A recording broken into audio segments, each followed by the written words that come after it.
Bermuda triangle എന്നത് വർഷങ്ങൾക്ക് മുമ്പേ പ്രശസ്തിയാർജിച്ച ഒന്നാണ്. അറ്റ്ലാന്റിക് സമുദ്രത്തിലെ ബെർമുഡ, പോർട്ടോറിക്ക, ഫ്ലോറിഡ എന്നീ പ്രദേശങ്ങൾക്കിടയിൽ കടന്നു പോകുമ്പോൾ പല പടുകൂറ്റൻ കപ്പലുകളും വിമാനങ്ങളും അപ്രത്യക്ഷമായി പോകുന്നു എന്ന് സ്ഥിരീകരിച്ചു. അതിനാൽ തന്നെ ഡെവിൾസ് ട്രയാങ്കിൾ അഥവാ ചെകുത്താന്റെ ത്രികോണം എന്ന ഓമന പേര് നൽകി ലോകം അതിനെ ഉറ്റുനോക്കിക്കൊണ്ടിരുന്നു. ഡെവിൾസ് ട്രയാങ്കിളിന് വ്യക്തമായ അതിരുകളോ വരമ്പുകളോ ഇല്ലെങ്കിൽ പോലും ഒരു സാങ്കല്പിക രേഖയുടെ വേരും പേറിക്കൊണ്ട് ബെർമുഡ ട്രയാങ്കിൾ ഇന്നും തലയെടുപ്പോടെ ഉയർന്നു നിൽക്കുന്നു. ബെർമുഡ ട്രയാങ്കിളിനെ കുറിച്ച് ആദ്യമായി പ്രതിപാദിച്ചത് 1492 ക്രിസ്റ്റഫർ കൊളംബസ് ആയിരുന്നു. പുതിയ രാജ്യങ്ങളെയും അതിൻ്റെ സംസ്കാരത്തെയും തേടിയുള്ള യാത്രയിൽ അദ്ദേഹം ബെർമുഡ പ്രദേശത്തു കൂടി പോകുമ്പോൾ തൻ്റെ കയ്യിലുള്ള മാഗ്നറ്റിക് കോമ്പസ് റീഡിംഗ് പ്രവർത്തനരഹിതമാകുന്നത് അദ്ദേഹം ശ്രദ്ധിച്ചു. കൂടാതെ ആകാശത്തു നിന്നും ഒരു തീജ്വാല സമുദ്രത്തിൽ വന്ന് പതിച്ചതായും അദ്ദേഹം രേഖപ്പെടുത്തിയിരിക്കുന്നു. ബെർമുഡ ട്രയാങ്കിളിനെ ഇത്രയധികം പ്രശസ്തമാക്കിയത് ഒട്ടനവധി പുസ്തകങ്ങളിലൂടെയും രചനകളിലൂടെയുമാണ്.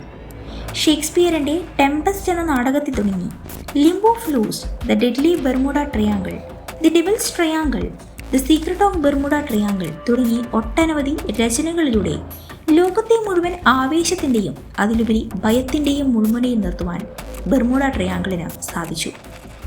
ഇത്തരം നിഗൂഢതകൾക്ക് ശക്തി പകർന്നുകൊണ്ട് ഒട്ടനവധി സംഭവങ്ങളും അരങ്ങേറിയിരിക്കുന്നു. അമേരിക്കൻ നാവിക കപ്പലുകൾക്ക് ആവശ്യമായ കൽക്കരിയും മറ്റ് അസംസ്കൃത വസ്തുക്കളും സപ്ലൈ ചെയ്യുന്ന കപ്പലായിരുന്നു USS സൈക്ലോപ്പസ്.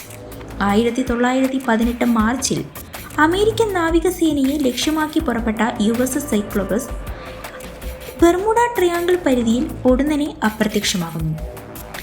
സൈക്ലോപ്പസിന് വേണ്ടി പല രീതിയിലുള്ള അന്വേഷണങ്ങൾ നടത്തിയെങ്കിലും അതെല്ലാം തികച്ചും വിഫലമായിരുന്നു. 1880 ഡിസംബറിൽ ലണ്ടനിൽ നിന്നും ന്യൂയോർക്കിലേക്ക് പോകുകയായിരുന്ന മറ്റൊരു അമേരിക്കൻ കപ്പലായിരുന്നു LN ഓസ്റ്റിൻ. ബെർമുഡ ട്രയാങ്കിൾ പരിസരത്ത് വെച്ച് ആളൊഴിഞ്ഞ മറ്റൊരു കപ്പൽ LN ഓസ്റ്റിലെ ക്യാപ്റ്റൻ കാണുവാനിടയായി. അദ്ദേഹം ആ കപ്പലിനടുത്തെത്തി. അദ്ദേഹത്തിന് ആശ്ചര്യം അടക്കാനായില്ല. നടുക്കടലിൽ നിറയെ ചരക്കുമായി ആളൊഴിഞ്ഞ മറ്റൊരു കപ്പൽ. അതിനെ ഉപേക്ഷിച്ച് കളയാൻ മനസ്സ് വരാതെ തൻ്റെ കപ്പലിലുണ്ടായിരുന്ന 4 നാവികരെ ആ കപ്പലിൻ്റെ ചുമതല ഏൽപ്പിക്കുകയും തൻ്റെ കപ്പലോട് ചേർത്ത് അതിനെ കൊണ്ടുപോവുകയും ചെയ്തു. 2 ദിവസത്തിന് ശേഷം കടലിൽ ശക്തമായ കൊടുങ്കാറ്റുണ്ടാവുകയും കപ്പൽ രണ്ടും 2 ദിശയിലാവുകയും ചെയ്തു. കൊടുങ്കാറ്റ് ശമിച്ചതിന് ശേഷം അദ്ദേഹം ആ കപ്പലിന് അടുത്തെത്തി. അതിന് യാതൊരു മാറ്റവും സംഭവിച്ചിട്ടില്ല എന്ന് മാത്രമല്ല, അതിൽ അദ്ദേഹം നിയോഗിച്ചിരുന്ന നാവികർ അപ്രത്യക്ഷമാവുകയും ചെയ്തു. അദ്ദേഹം ഞെട്ടിത്തിരിച്ചുപോയി. ഇതിലെ സത്യാവസ്ഥ മനസ്സിലാക്കുവാൻ അദ്ദേഹം ഒരിക്കൽ കൂടി ആ കപ്പലിനെ തൻ്റെ കപ്പലോട് ചേർത്ത് കൊണ്ടുപോകുവാൻ തീരുമാനിച്ചു. തൻ്റെ കൂടെ ഉണ്ടായിരുന്ന കുറച്ച് നാവികരെ കൂടി അദ്ദേഹം ഈ ദൗത്യമേൽപ്പിച്ചു. മനസ്സില്ലാ മനസ്സോടെ അവർ അതിന് തയ്യാറായി. 2 ദിവസങ്ങൾക്ക് ശേഷം ചരിത്രം ആവർത്തിച്ചു. ഇതിൽ ഭയചകിതനായ അദ്ദേഹം അതൊരു ഗോസ്റ്റ് കപ്പൽ എന്ന് വിധിയെഴുതി തൻ്റെ യാത്ര തുടർന്നു. അക്കാലത്ത് ഇതൊരു കെട്ടുകഥയാണെന്നും അല്ലെന്നും സമർത്ഥിച്ചവർ ചെറുതായിരുന്നില്ല. എന്നാൽ ഇത് സംഭവിച്ചത് ബെർമുഡ ട്രയാങ്കിളിൻ്റെ പരിസരത്തായതിനാൽ ഇതിൻ്റെ പൂർണ്ണമായ ഉത്തരവാദിത്വം ബെർമുഡ ട്രയാങ്കിളിനായി മാറി. 1945 അമേരിക്കൻ നാവികസേനയുടെ 5 വിമാനങ്ങൾ അറ്റ്ലാന്റിക് സമുദ്രത്തിലൂടെ പറന്നു നീങ്ങി. ബെർമുഡ ട്രയാങ്കിൾ പരിസരത്ത് വെച്ച് വിമാനങ്ങളിൽ നിന്നും നേവൽ ബേസിലേക്ക് ചെന്ന അവസാന സന്ദേശം ഇങ്ങനെയായിരുന്നു: ഞങ്ങളുടെ വടക്കുനോക്കി യന്ത്രങ്ങളൊന്നും പ്രവർത്തിക്കുന്നില്ല, അതിനാൽ തിരികെ ബേസിലെത്താൻ ഞങ്ങൾക്ക് കഴിയുന്നില്ല എന്നായിരുന്നു. ഈ സന്ദേശത്തിന് ശേഷം മിനിറ്റുകൾക്കുള്ളിൽ ഈ വിമാനങ്ങൾ അപ്രത്യക്ഷമാകുന്നു. വിമാനങ്ങളുടെ തിരോധാനം അന്വേഷിച്ചു പോകുന്ന അമേരിക്കൻ നേവൽ സേനയുടെ മറ്റൊരു വിമാനം കൂടി അപ്രത്യക്ഷമാകുന്നു. ഇത്തരത്തിൽ അമേരിക്കൻ നേവൽ സേനയുടെ 6 വിമാനങ്ങളാണ് അപ്രത്യക്ഷമായി മാറിയത്. 1948 SS മറിയം സൾഫർ ക്യൂൻ എന്ന കപ്പൽ, സ്റ്റാർ ടൈഗർ എന്ന യാത്രാ വിമാനം, 1949 സ്റ്റാർ എലൈൻ എന്ന വിമാനം തുടങ്ങി 100 കണക്കിന് കപ്പലുകളും വിമാനങ്ങളും അതിലുപരി 1000-ലേറെ മനുഷ്യജീവനുകളും ഒരു തരിമ്പ് പോലും അവശേഷിക്കാതെ ബെർമുഡ ട്രയാങ്കിൾ പരിധിയിൽ അപ്രത്യക്ഷമായി എന്നാണ് റിപ്പോർട്ടുകൾ. ഇത്തരത്തിലുള്ള നിഗൂഢ രഹസ്യങ്ങൾക്ക് പിന്നിലെ വേരുകൾ തേടി നടന്ന മനുഷ്യർ ഒട്ടനവധി സാധ്യതകൾ ഉന്നയിച്ചു. അക്കാലത്ത് ബെർമുഡ സിദ്ധാന്തങ്ങളുടെ ഒരു കുത്തൊഴുക്ക് തന്നെയായിരുന്നു എവിടെയും കാണാനുണ്ടായിരുന്നത്. ആദ്യമായി ഉന്നയിച്ച സിദ്ധാന്തമായിരുന്നു UFO സിദ്ധാന്തം. അന്യഗ്രഹ ജീവികളുടെ പേടകം വന്ന കപ്പലുകളെയും വിമാനങ്ങളെയും അപ്പാടെ വഹിച്ചുകൊണ്ടുപോയി എന്നായിരുന്നു അത്. രണ്ടാമതായി ഉയർന്നു വന്നതായിരുന്നു അറ്റ്ലാന്റിസ് തിയറി. കടലിനടിയിൽ സ്ഥിതി ചെയ്യുന്നു എന്ന് വിശ്വസിക്കപ്പെടുന്ന അറ്റ്ലാന്റിസ് നഗരം അതിൻ്റെ ക്രിസ്റ്റൽ എനർജി ഉപയോഗിച്ച് കപ്പലുകളെയും വിമാനങ്ങളെയും കടലിനടിയിലേക്ക് വലിച്ചെടുത്തുകൊണ്ടുപോയി എന്നാണ് കരുതപ്പെട്ടിരുന്നത്. അതിനുശേഷവും ഒട്ടനവധി സിദ്ധാന്തങ്ങൾ പലരും ഉന്നയിച്ചുവെങ്കിലും ഒരു കെട്ടുകഥ മാത്രമായി പലരും അതിനെ കണക്കാക്കി. ശാസ്ത്രത്തിൻ്റെ പിൻബലം പിടിച്ചു വന്ന സിദ്ധാന്തങ്ങളിൽ ഒന്നായിരുന്നു മാഗ്നറ്റിക് തിയറി.